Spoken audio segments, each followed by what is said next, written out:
Hey guys, welcome to another episode of the Rocket Chiro Podcast, a business and marketing podcast for chiropractors.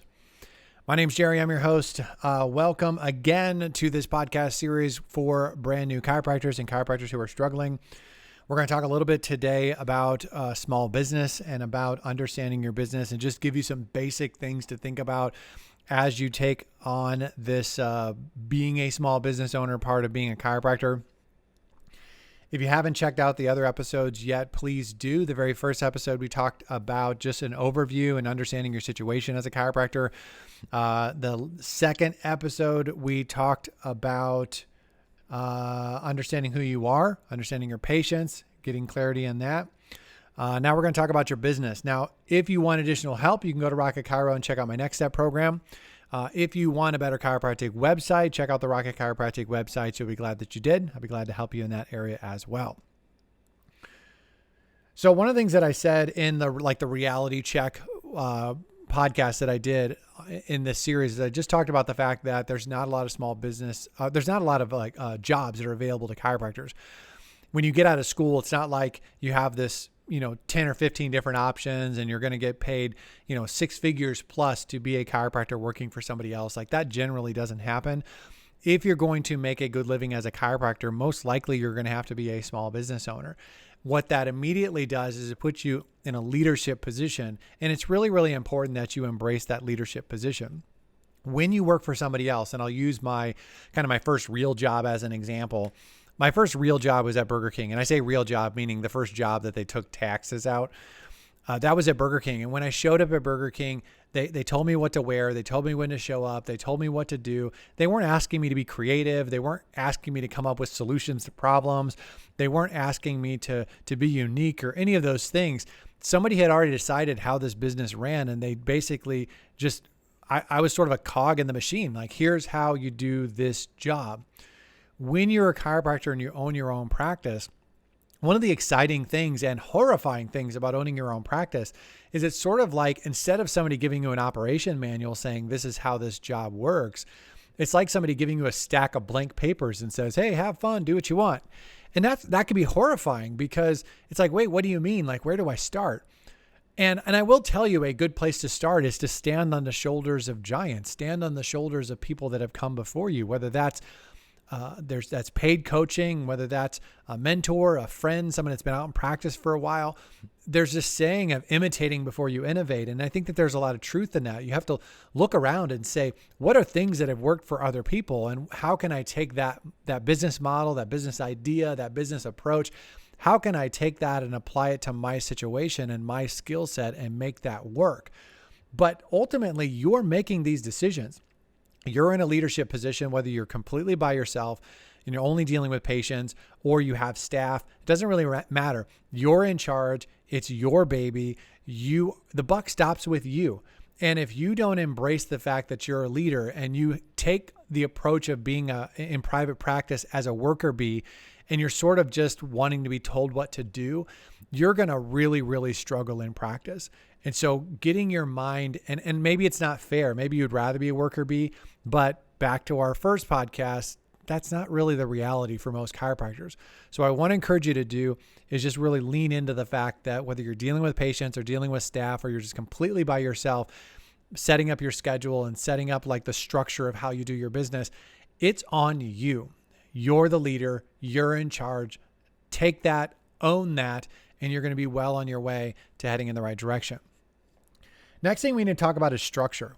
And this may be exciting or horrifying to you depending on how your personality is. Structure is your friend. Structure is not your prison. Structure is the way that is going to free you up to do really, really well in your small business. And there's two different approaches to structure, or I would say two extremes. One extreme is someone who is type A, very particular. They love structure. Every single day it's structured. Every single minute is structured. Everything they do is structured. Structure makes them feel all warm and fuzzy inside. Then there's other people that are more free-spirited. These are people that fly by the seat of their pants, and structure feels confining and suffocating. And it just is like, oh my gosh, my prison. If I wanted structure, I'd go work at Burger King, right? Like that sort of thing. The reality is this. If you take it too far on the type A side of things, you can sort of create an environment that's suffocating, and it's sort of difficult to get anything right because you're being too structured and too particular. If you take it to the other extreme, where it's a lot of chiropractors that are struggling, they tend to be on the other extreme where they don't have enough structure because it sort of feels suffocating to them. I tend to be someone, and especially when I first got started in practice, I tend to lean more on the fly by the seat of my pants side of things. I don't care how talented and how gifted you are as an individual. Your talents and giftings will only take you so far. Structure will give you the ability to excel, to become excellent, to problem solve. It just helps with everything. So it's really, really important that you embrace structure. Now, what that looks like really does depend on your personality. And I'm not telling you it has to be a certain way. When I do these podcasts, I generally, and when I do public speaking, I generally speak from an outline. I would never write everything out that I'm going to say because it takes too long. It's suffocating. I don't want to do it. It's too much. No, thank you. That's too much structure for me. I don't need it. I could just use a few points, keeps me on task because I talk too much and I wander.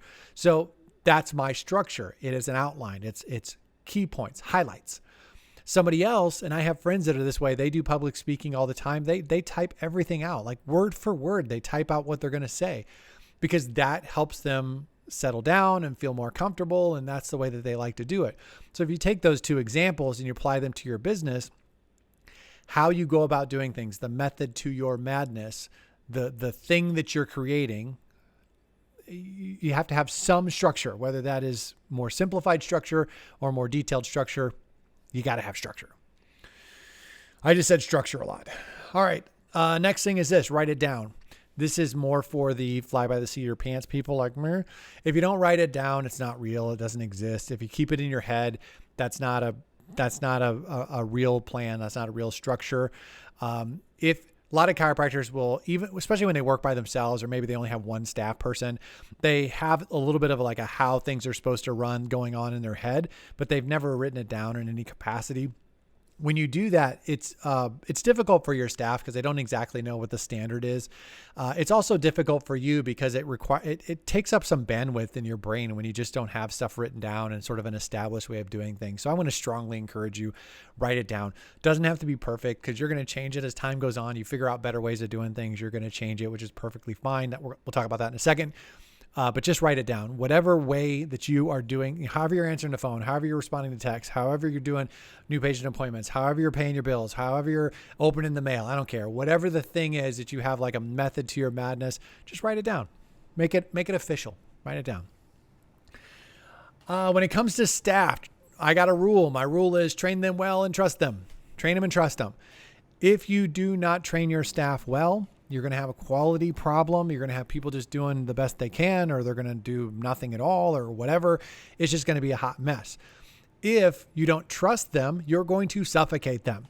And if you could have the most amazing, qualified, best staff in the world, and if you're constantly looking over their shoulder, managing them, they will leave, and you're going to lose those really great people. So the way you fix both of those problems is obviously you start with hiring competent people with high character. If they are not competent and have high character, then get rid of them. But let's assume that they have a good character, so you can trust them in that way. They're not dishonest people, and they're competent enough to do the job. Let's assume they've met the basic requirements to have the job. Then what do? We're going to train them well because we have a way of doing things. We've written it down. We're going to take that leadership role. We're going to train them well, and then we're going to trust them. Now, that does not mean that you never check in on your staff. It doesn't mean that you don't make sure things are done well. It just means that if you're doing it constantly, what's the point of having your staff? It's exhausting for you. It's exhausting for them. The rule with staff is train them and trust them. All right, next thing we're going to talk about is take time to evaluate. Two more things. This is going to be one of the last two things we're going to talk about. Taking time for an evaluation is sort of like what I was alluding to already when I said, you do have to check in and make sure things are going well and stuff like that. And if you are doing, let's say you put an ad out on Google or on Facebook or whatever, you're going to be able to figure out relatively quickly, within sometimes in even just a few hours, maybe at least at the most would be a day or two, you're going to be able to figure out if that ad has some momentum. Same thing when you post something online. You can generally tell if that's really hitting, if it's starting to do well right away, or if it's just kind of sort of falls flat.